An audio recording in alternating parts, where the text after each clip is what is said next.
خب نمونه که امروز قرار بررسی بکنیم رایتینگ تسک 1 هست از کتاب 15 کمبریج آیلتس آکادمیک و عنوان متن ما اینه The graph below shows the number of tourists visiting a particular Caribbean island between 2010 and 2017. Summarize the information by selecting and reporting the main features and make comparisons where relevant. و 3 تا در واقع نمودار داریم که کشیده شده، 3 تا خط هستن، شکل با هم فرق میکنن. یکیش مربوط میشه به visitors staying on cruise ships, visitors staying on island و در آخر خط آخرمون هم توتال رو نشون میده.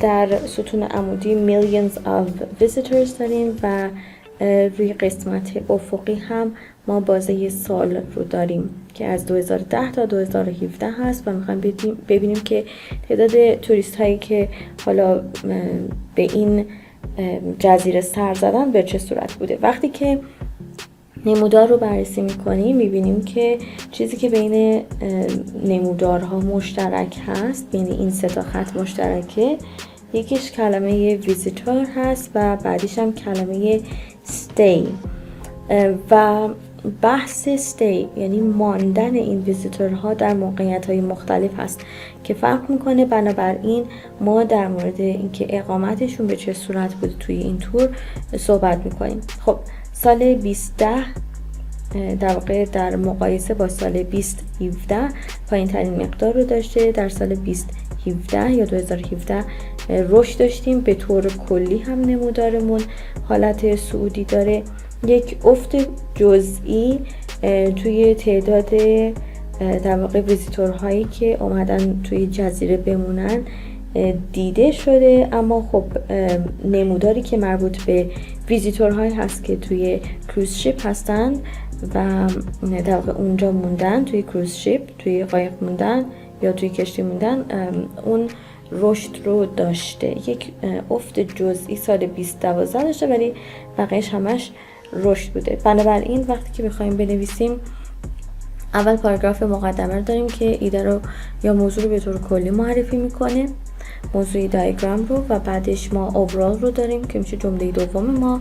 پاراگراف اول تغییرات اصلی رو داریم، اینکه حداقل و حداکثرها چیا بودن، و بعد توی پاراگراف بعدی دومی اگر که تغییر جزئی هست که میخوایم روش مانور بدیم اون رو میاریم و در نهایت توی پاراگراف جمع‌بندی اوورال رو دوباره بازنویسی میکنیم. خب نمونه‌ای که اینجا داریم وقتی که نگاش میکنیم میبینیم که نسبتا خوب نوشته شده.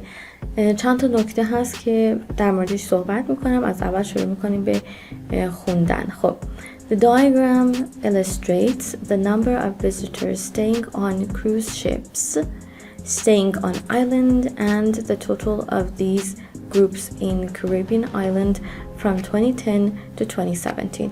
خب اینجا یه سری اشکال‌های گرامری داره که اینها رو رفع میکنم و مورد بعدی این که visitors staying on cruise ships, staying on island یک جوری اومده که انگار ما هنوز یه مورد سومی هم داریم، در صورتی که در حقیقت اینجا فقط 2 مورد داریم: ویزیتورهایی که روی کروز شیپس موندن و ویزیتورهایی که توی آیلند موندن و توی اون بازه زمانی 2010 و 2017 بوده. خب همونطوری که نگاه میکنید من اومدم بعد از ویزیتورز که خب واژه خوبیه، جایگزین توریست شده میشه. این دوتا جای هم آورد چون هم توی عنوان سوال داشتیم و هم اینکه توی عنوان نمودار اومده، موردی نداره. بعد از visitors گذاشتم traveling to a Caribbean island چون عنوان سوال هم همین بود، یک دونه از این جزیره ها رو سر زدن. to a Caribbean island from 2010 to 2017. بعد کاما قرار میگیره، این کاما هست، و بعد and بعد از این کاما and میاد که این بالا ادامه دادم and their staying situation that is on the ship or on the island. Their این ingش جا مونده، من این اضافه کنم their staying situation. اوکی، اینکه وضعیت اقامتشون، وضعیت موندنشون به چه صورت هست و باقی جمله رو نمیخواد. این که توتال این وضعیت توتال گروه 2 تا گروه هست به چه صورت در میاد، این میشه اوورال شما که میتونید توی جمله بعد بیارید. خب In 2010 the number of tourists staying on island stood approximately. پس ما الان عملاً از اینجا پاراگراف تنمون شروع میشه و این پاراگراف قبلی، یعنی که در حقیقت یک جمله هم هست، فقط ایده پاراگراف رو، ایده متن رو به ما داده، اما به ما اوورال رو نداده و این خودش یک اشکاله که اینجا وجود داره. پس ما اینجا اوورال نداریم و این خودش مسئله است.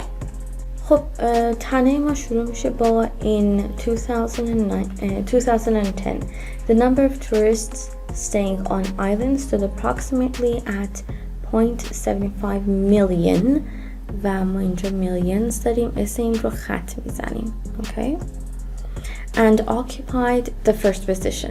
این یعنی چی occupied the first position؟ این قسمت نامعلومه، چون وقتی که ما میخوایم راجع به first position, second position اینها صحبت بکنیم باید بدونیم داریم با چی مقایسه میکنیم یا حداقل توی جمله قبلیمون یا توی همین جمله فعلیمون عنوان بشه.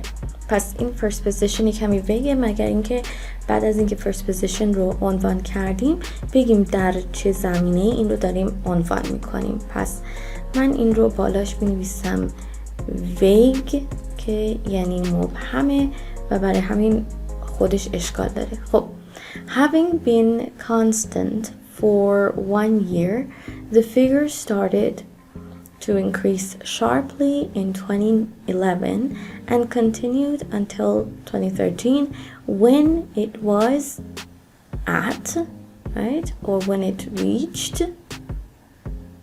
1.5 million. پس اگر گفتید reach, when it reached 1.5 million یا when it was at 1.5 million. دوباره اس millions نداریم، million فقط کافیه، اسش هست میشه. It remained constant at this level until 2015. This خب ببینید تا اینجا جمله ما هیچ اشکالی نداره، ولی میشد که این دوتا جمله به همدیگه وصل بشن و نیازی نبود یک جمله کوچولو اینجا همینجوری وجود داشته باشه، بذاریم اینجا مجزا باشه. پس میشد بنویسیم where یا when at a position that it remained constant مثلا until 2015. اوکی، حالا من مثال رو اینجا می نویسم به این صورت. خب پس میشه این رو کلن به صورت یک جمله پیچیده درش آورد، یک کمی خب به هر حال طولانی تر شده و خود این نمره میاره. This trend experienced a significant dip. dip یک کمی فرق میکنه با drop. فرض رو یعنی بر این میذارم که احتمالا منظور drop بوده، یعنی افت رو تجربه کرده. significant drop in 2016 to 1.2 million. Okay, so this trend experienced a significant drop in 2016 to 1.2 million. پس رسید به این مقدار followed by maintaining the first position at 1.5 or 1.5 million in 2017. پس دوباره بحث اینجا first position هست که منظور واقعا چی اینجا، اینم باز دوباره ویگه و اشکال داره باید توضیح داده بشه. followed by maintaining این حالت جرام داره یا استمراری میتونه باشه، پس این خودش دوباره اشکال میاره. یعنی چی followed by maintaining؟ یا میتونید بگید که and it maintained and it maintained، یه ایدی اینجا اضافه میکنم، یا مثلا the flow remained constant. okay، یا this number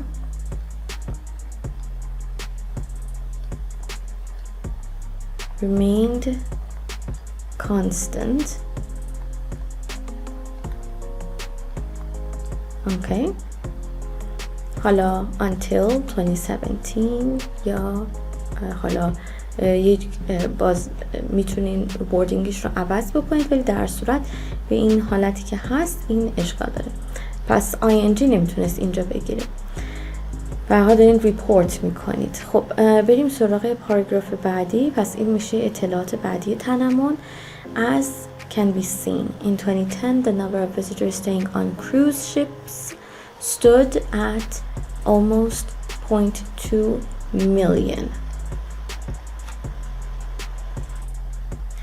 خب جمله به لحاظ گرامری و معنایی هیچ مشکلی نداره و ما میخوایم همین رو ادامه بدیم. پس وقتی که میگیم in 2010 the number of visitors staying on cruise ships، پس این پاراگراف باید در مورد ویزیتور هایی باشه که روی کروز شیپ موندن.